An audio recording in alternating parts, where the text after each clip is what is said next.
Hello friends, तो एक बार आपका फिर से स्वागत है हमारे चैनल रोशन ट्री में। और मैं हूं जितेंद्र कुमार। आज जो आपको नया टॉपिक बताने वाला हूं इकोनॉमिक्स का, उसमें है ये हमारा law of diminishing marginal utility, जिसको आप इससे DMU नाम से जानते हो। क्या बोलते हैं उसको? Law of diminishing marginal utility. अब देखिए, डिमिनाइजिंग का मतलब सीधी सी बात है, क्या होता है? कम होते रहना। जब कोई चीज कम होता है तो उसको बोलते हैं डिमिनाइज होना, राइट। अब इसको सबसे पहले जो ढूंढा उन्होंने किसको बोलते हैं? प्रोफेसर गोसेन ने। प्रोफेसर गोसेन ने पहले इसको ढूंढा कि law of diminishing marginal utility क्या होती है। फर्स्ट ये बंदे ने ढूंढा।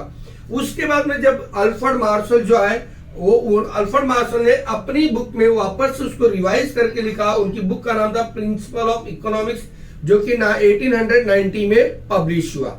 उसके अंदर अल्फ्रेड मार्शल ने लिखा कि what is the law of diminishing marginal utility. So ये चीज अब अल्फ्रेड मार्शल के नाम से ज्यादा फेमस हो गया। उसमें उन्होंने लिखा कि यूनिवर्सल इन कैरेक्टरिस्टिक्स, मतलब कि जो कैरेक्टर रहेगा वो यूनिवर्सल ही रहेगा। यूनिवर्सल का मतलब क्या होता है कि वो ऑल ओवर एक्सेप्टेबल होना चाहिए, ऑल ओवर वर्ल्ड एक्सेप्टेबल होना चाहिए। यूनिवर्सल का मतलब होता है ऑल ओवर वर्ल्ड एक्सेप्टेबल होना चाहिए। ठीक है दोस्त, अब देखिए उनका लॉ क्या बोलता है। पहले देखिए क्या बोल रहे हैं, other things remain constant. Other things remain constant को दूसरे वर्ड बोलते हैं सेट्री पेरिबस बोलते हैं। क्या वर्ड है वो? सेट्री पेरिबस बोलते हैं। अदर थिंग रिमेन कांस्टेंट मतलब सेट्री पेरिबस। अब देखिए यहाँ पे इन्होंने अपने लॉ को मनवाने के लिए खुद ही लिख दिया है कि भाई अगर अदर थिंग्स रिमेन कांस्टेंट रहे, यानी जो मैं बोलूंगा उसके वो वैसा रहेगा, बाकी जो मैं नहीं बोलूंगा समझ लीजिए कांस्टेंट रहेगा। जो कि इस पूरी दुनिया में कोई ऐसा चीज नहीं जो कांस्टेंट हो सकता है। एवरी टाइम हर चीज कांस्टेंट नहीं होती है, ठीक है। बट इन्होंने लिखा, क्या लिखा? Other things remain constant the additional benefit, यानी extra benefit which a person derive from a given increase in his stock. ठीक है, क्या बोले? विच अ पर्सन डिराइव, यानी जो इंसान को एक्स्ट्रा बेनिफिट मिलता है किससे? From an increase in his stock, यानी उसके स्टॉक के इंक्रीज होने से जो उसको बेनिफिट मिलता है, ठीक है, मिलता है। Of a thing, thing means कोई भी चीज आप लेते हो, diminishes with every increase in the stock that he already has, यानी वो क्या बोले? Diminishes with every increase. जब आपका हमेशा एक एक इंक्रीज होता रहेगा उसके अंदर, तो क्या होगा? वो the stock that he already है, यानी जो स्टॉक उसके पास ऑलरेडी है उसमें जैसे जैसे एक एक एक्स्ट्रा यूनिट ऐड होता जाएगा, वैसे वैसे उसका सेटिस्फेक्शन लेवल ज्यादा होता जाएगा, और वैसे उसको क्या होगा? बेनिफिट ज्यादा मिलता जाएगा। तो जैसे जैसे उसका बेनिफिट ज्यादा मिलता जाएगा, वैसे वैसे उसकी यूटिलिटी क्या होगी? कम होती जाएगी। आई बात समझे? फिर समझने की कोशिश करिए। इनका सिंपल लॉ का मीनिंग क्या है कि बाकी सब कुछ कांस्टेंट रहने दीजिए, एवरीथिंग इज कांस्टेंट। बट जो क्या बोल रहे हैं कि जब एक व्यक्ति, ठीक है, एक व्यक्ति, चाहे मैं हूं चाहे आप हो, जब एक व्यक्ति के पास जो भी यूनिट है उसके अंदर एक एक्स्ट्रा यूनिट डाल दिया जाए और उसके वजह से जो एक्स्ट्रा बेनिफिट मिलता जाएगा, ऐसे ही आप यूनिट इंक्रीज करते रहिए, तब तक इंक्रीज करते रहिए जब तक वो 100% सेटिस्फाइड ना हो जाए। जैसे ही वो 100% सेटिस्फाइड होता है तो आप गिन लीजिए कि जो जितने यूनिट एक्स्ट्रा लेने के बाद उसने सेटिस्फाइड मिला, उसको वहां से उसकी सेटिस्फेक्शन लेवल होती कम हो जाती है। जब वो 100% सेटिस्फाइड होगा तो उसकी जो सेटिस्फेक्शन लेवल होती है कम हो गई, ठीक है। यानी पहला यूनिट लिया तो ज्यादा खुश हुआ, दूसरा लिया तो और ज्यादा खुश हुआ, तीसरा लिया तो और ज्यादा खुश हुआ, ऐसे से 4, 5, 6 यूनिट जब उसने ले लिए तो उसकी खुशी का ठिकाना नहीं रहेगा। That means he is 100% satisfied. तो वहां पे उसके बाद उसकी यूटिलिटी क्या होती है? वो खत्म हो जाती है। तो उसको हम बोलते हैं डिमिनाइजिंग मार्जिनल यूटिलिटी। समझ में समझा लॉ का पूरा मीनिंग क्या है इनका? देखिए अब क्या बोलते हैं इसमें, इन्होंने अजम्पशन डाल दिया। अब अजम्पशन क्यों लाया भाई? क्योंकि ये इकोनॉमिक्स है। इन्होंने किस बुक में डाला? इकोनॉमिक्स में। और मैंने बहुत पहले वीडियो बनाया इसके फर्स्ट वीडियो मैंने आपको बताया था इकोनॉमिक्स में कि इकोनॉमी और इकोनॉमिक्स का मतलब क्या होता है। इकोनॉमिक्स का मतलब होता है दोस्त, वहां पे लॉट ऑफ एजम्पशन होगा, ठीक है। यानी जो राइटर होता है वो जो बोलेगा वो चीज करना पड़ेगा, तभी वो लॉ आपको लागू होगा, नहीं तो नहीं होगा। आई बात समझ में? तभी वो लॉ लागू होगा, नहीं तो लॉ आपको लागू होने वाला नहीं है। तो अब उसमें क्या बोल रहे हैं, अजम्पशन, यानी अगर आपने मान लिया ऐसा होगा तो ये लॉ लागू होगा, वरना ये लॉ आपका लागू होने वाला नहीं है। तो पहला क्या होता है, रेशनलिटी। अब इनका मानना है कि जो भी ह्यूमन का बिहेवियर है वो रेशनल होना चाहिए, यानी नॉर्मल बिहेवियर होना चाहिए बंदे का, नॉर्मली वो बिहेव करने वाला बंदा चाहिए। कोई ऐसा बंदा नहीं जिसको हम लोग कॉमन लैंग्वेज बोलते हैं हवर। जैसे क्या होता है कि किसी व्यक्ति को कुछ मिल गया तो बोलता और आंधो ले लेते हैं। अरे भाई उतना नहीं, नॉर्मल बिहेवियर, जैसे एक लिया दो लिया तो हैप्पीनेस आना चाहिए, उसको सेटिस्फाइड होना चाहिए। कुछ ऐसे लोग होते हैं उनको चाहे जितना भी दो तो कभी खुश होते ही नहीं है। तो ये दुनिया है बॉस, आप किसी को 100% खुशी दे ही नहीं सकते हो। बट इन्होंने यहाँ पे जितने एग्जाम्पल डाले सब खाने पीने की चीजों से लेकर उन्होंने एग्जाम्पल डाला है। तो खाने पीने की चीजों में जो भी चीज होता है दोस्त, उसको लेने के बाद 100% आदमी क्या होता है, कहीं ना कहीं एक लेवल आएगा जहां पर सेटिस्फाइड हो सकता है। ठीक है, तो यहां भी इन्होंने जो बोला कि रेशनलिटी का सिंपल मतलब है the behaviour of a person और a consumer must be rational, यानी एक नॉर्मल बिहेवियर करने वाला बंदा रहेगा, उसके ऊपर ही इनका लॉ लागू होगा, otherwise this law is not applicable. Clear ना। कार्डिनल मेजरमेंट, अब ये पहले ही बोल चुके हैं अल्फा सर कि नहीं, जो यूटिलिटी है it should be count. Cardinal मतलब you should count in the number, जो कि दोस्त पॉसिबिलिटी नहीं है, क्योंकि सीधी सी बात है, आप जो खाते हो, सपोज कीजिए अगर आप बहुत कुछ मतलब बहुत प्रॉब्लम हो रही है, ठीक है, अभी आपको बहुत जोर की भूख लगी है, अगर एक वड़ा पाव खिला दिया आपको तो क्या होता है, अब आप उसको गिन लेते हो, ठीक है। कुछ ऐसी चीजें कि भाई एक वड़ा पाव खाया तो आपका जो सेटिस्फैक्शन लेवल है वो कोई काउंट नहीं कर सकता, आपका सेटिस्फैक्शन लेवल कोई काउंट नहीं कर सकता, ये 100% श्योर। कैसे कहोगे 2 किलो सेटिस्फैक्शन आया या 2 रुपए का सेटिस्फैक्शन आया या 2% आया, how you are able to measure it. जो लेता है कोई चीज वो खुद जानता है वो कितना हैप्पी है। जैसे मान लीजिए अगर किसी बंदे को हार्ट अटैक आ गया, ठीक है, अब उसके पास करोड़ों रुपया है, लेकिन जो दवाई है दोस्त, वो दवाई 2 रुपए 10 रुपए 20 रुपए की दवाई आती है। अब वो 10 रुपए की एक दवा अगर उसके मुंह में डाल दिया जाए तो हो सकता है वो बंदा जो हार्ट अटैक आया पहला अटेम्प्ट है तो हो सकता है बच जाए वो। यानी जो ब्लड प्रेशर की दवाई है अगर एक उसके मुंह में डाल दिया हाई बीपी का तो उसका बीपी नॉर्मल आ जाएगा। तो उसको कितना बड़ा सेटिस्फेक्शन है वो उससे ज्यादा कोई नहीं समझ सकता। इसलिए लोग कहते हैं कि नहीं कार्डिनल मेजरमेंट होना चाहिए, बट जो कि रियलिटी नहीं है। यानी अल्फर्ड सर का मानना है कि यूटिलिटी यानी इनका जो लॉ है वो वहीं पे लागू होगा जहां पे आप यूटिलिटी को काउंट कर सकते हो।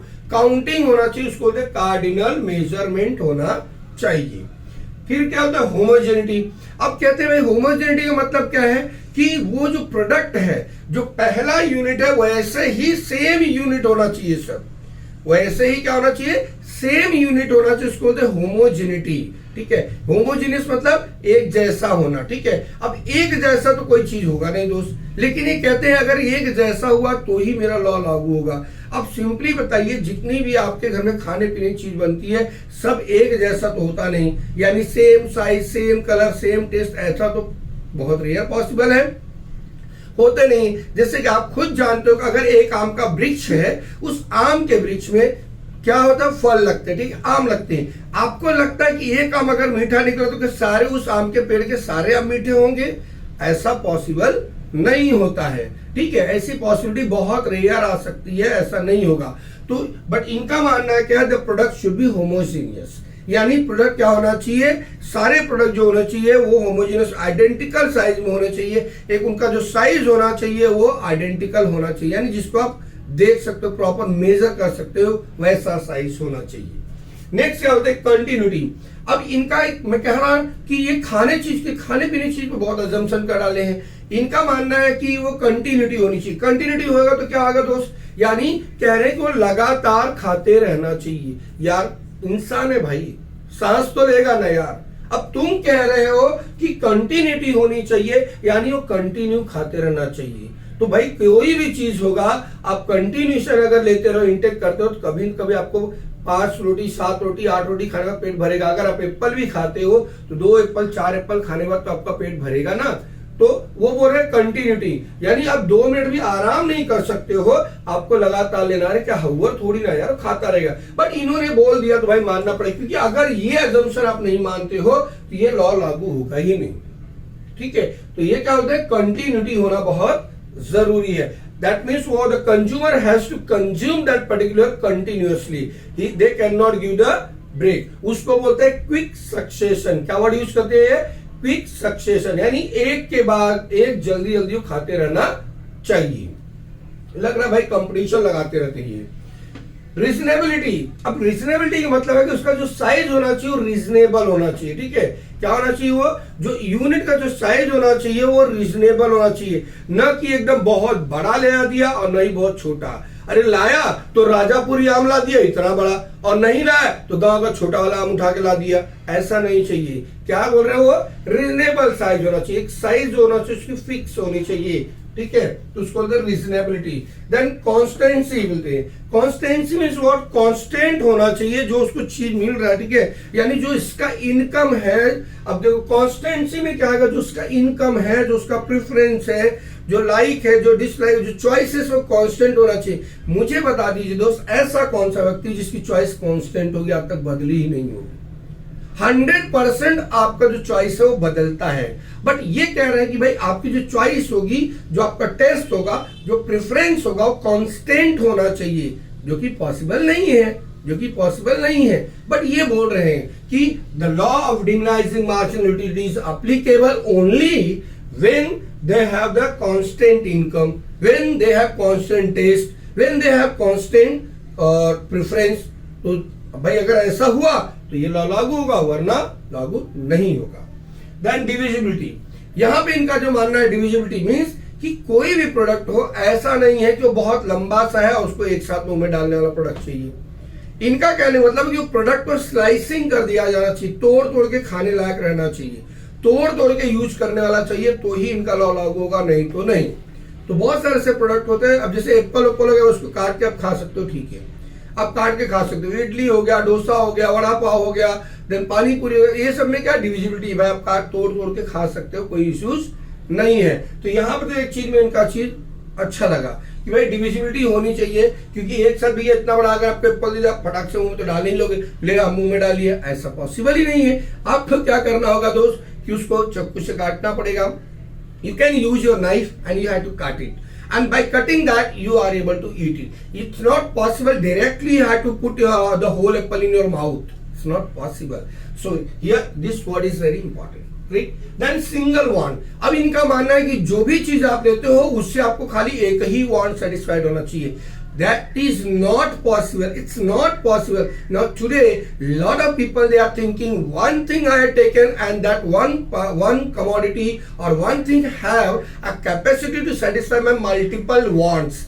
People cannot buy the unit just only for satisfying a single want. There is a hardly 1 or 2 things which people they are going to buy for satisfying the single want. But most probably the people they are trying to what, they are buying the goods to satisfy the multiple wants. But here the Alfred Marshall sir, he is saying that whenever you are buying the goods, whenever you are consuming the goods, or when you are taking the goods, that have to satisfy only single want. So all these are their assumption. Now their exception. Exception means what? He says that, means Alfred Marshall says that if this condition will arise, the law is not applicable. Right? Means on these people or on this type of things, the law is not applicable. Why? Because the satisfaction level of that people is not going to be decreased. It will always increase, always increase. So they had given the exception. Exception means except to this the law is applicable, but you have to follow this assumption, right? So what is the exception? Hobbies. Hobbies के लिए उन्होंने क्या दिया? Exception दिया. So he has given the exception, means the law is not applicable in case of hobbies. Exactly, the law is not applicable in case of hobbies. Why? Because suppose your hobby is to read the books. Suppose your hobby is to listen the music. Suppose your hobby is to move the religious places, right? Suppose your hobby is cooking. So your hobby cannot be stopped. It will increase when you will get the extra. Suppose your hobby is to collect the stamp. Suppose your hobby is to collect the coins. So as much as stamp, as much as coins you will get, that much your satisfaction level is going to be increased by increase. It cannot be decreased, right? So on the hobbies, the law is not applicable. Then measure. Measure means what? The people, those who never want to expend, right? जिसको हम लोग कंजूस बोलते हैं. अब जो कंजूस रहेगा दोस्त, वो पैसा खर्चा ही नहीं करना चाहता यार, उसका मेन क्या रहेगा, जितना पैसा उसको देते हैं, as much as money you are giving to that person, their satisfaction level is going to be increased, right? So measures, whenever they are getting more money, suppose a measure say they had got 1,000 rupees, yes, he is satisfied. Suppose you give 1,000 more satisfaction. Suppose you give 1,000 more, then more satisfaction. By that way, his money is going to be increased, right? His satisfaction level is going to increase. But are you saying his satisfaction is going, his or her satisfaction is going to be decreased? Not possible, right? So the law is not applicable on measures. Now the word is addiction. Addiction means what? The people, those who are addicted, okay? The people, those who are addicted with particular things. So on that, the law is not applicable, right? So Marshall says that what? Suppose a person who is consuming the alcohol, right?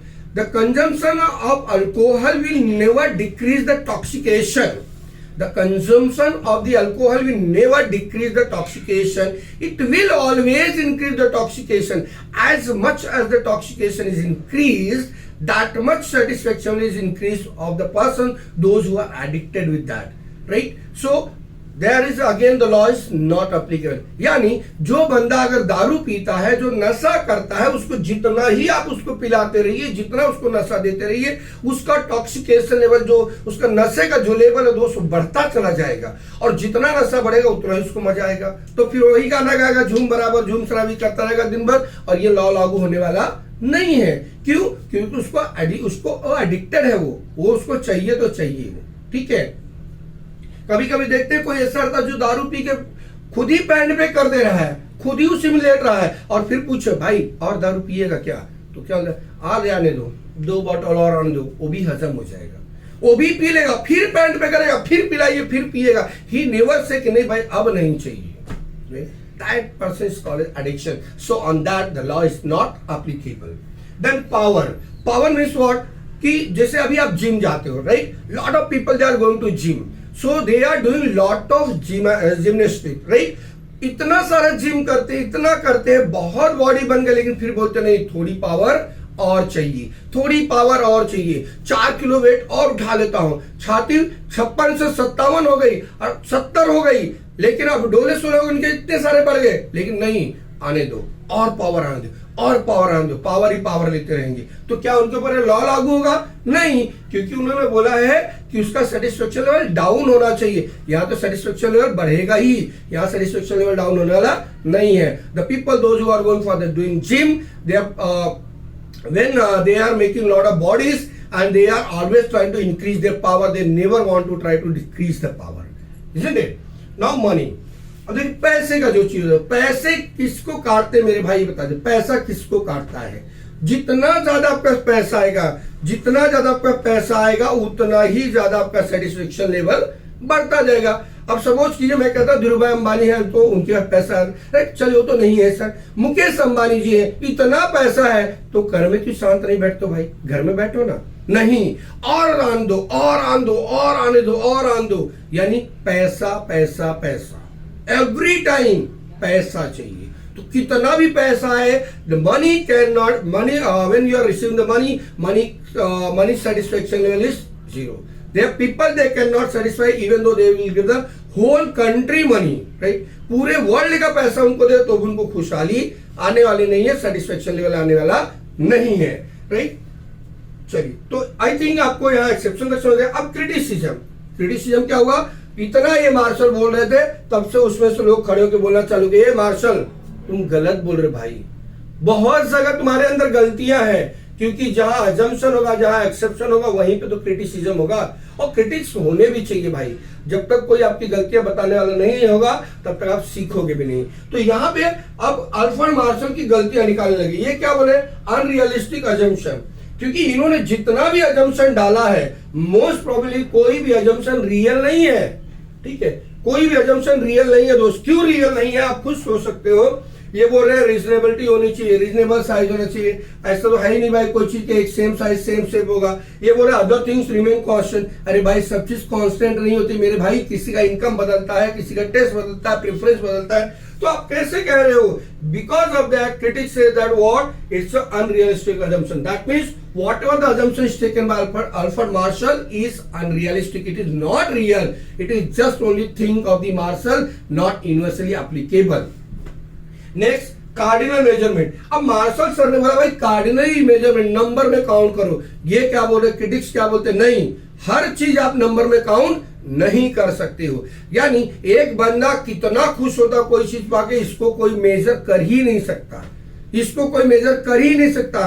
अगर एक गिलास पानी P करके, आधा गिलास पानी P करके वो प्यासे को कितना सेटिस्फेक्शन मिला, how you are able to measure? Possible? No, it's not possible. So the law is not applicable, right? next thing is what? individual, ठीक है, इंडिविजुअल बोल रहे हैं, ठीक है। अभी क्या हो रहा है, इंडिविजुअल होना चाहिए। अब इंडिविजुअल कैसे होगा दोस्त? इन्होंने बोला कि डिविजिबल होना चाहिए। कुछ ऐसी चीज होती है दोस्त की जो इंडिविजुअल होती है वो डिवाइडेबल नहीं हो सकती है, तो अगेन उनका लॉ लागू नहीं होगा वहां पे, ठीक है। तो क्रिटिक्स बोलते हैं हर चीज में तुम बोलोगे भाई ठीक है, आप खाने पीने की चीज बोलो उसको तोड़ के खा सकता है, लेकिन मैं कहूं कि एक बंदे को टीवी चाहिए तोड़ के ला सकता है, मैं कहूं एक बंदे को कबोर्ड चाहिए तोड़ के ला सकता है? पॉसिबल ही नहीं है। अगर भाई बुक रीडर को कहा जाए भाई 4 पेज आज ले लो, 4 पेज कल पढ़ो, 2 पेज परसों पढ़ो, पॉसिबल है क्या? नहीं है भाई। तो हर जगह लॉ लागू तो होने वाला नहीं है। नेक्स्ट बोलते हैं constant marginal utility of money. अब बोले जो मार्जिनल यूटिलिटी ऑफ मनी हो कांस्टेंट होना चाहिए, जो कि कतई पॉसिबल नहीं है। कांस्टेंट यूटिलिटी कैसे हो सकती है दोस्तों? Utility always increase, either it will increase or decrease, but you say constant marginal utility of money होना चाहिए, जो कि पॉसिबल नहीं। यहाँ पे इन्होंने कहा सिंगल वांट होना चाहिए। अब सिंगल वांट क्या है? सिंगल वांट ये बोल रहे हैं क्रिटिक्स बोल रहे हैं there is none of the people is available those who are going to satisfy their single want. मतलब आप एक चीज करके आप सोचो कि मेरा एक ही चीज पूरी हो, ऐसा नहीं होगा। आप कोई भी काम करते हो आप सोचते हो यार एक पंथ दो काज होना चाहिए, तो आप कैसे कह रहे हो भाई हम एक चीज के लिए सोचेंगे? हम सोचते हैं एक के साथ में मल्टीपल वर्क हो जाना चाहिए। सो ये सारी चीजें जो थी ये है आपका मार्जिनल यूटिलिटी से रिलेटेड, ठीक है। अगर आपको कोई डाउट रहेगा दोस्त तो प्लीज आप वीडियो में कमेंट्स कीजिएगा। अगर आपको और कुछ भी जानने की इच्छा होगी तो प्लीज वीडियो को लाइक कीजिए, शेयर कीजिए, और अगर आपको मेरा वीडियो हेल्पफुल लगता है दोस्त तो इसको शेयर कीजिए, लाइक कीजिए। Thank you so much for watching the notion tree.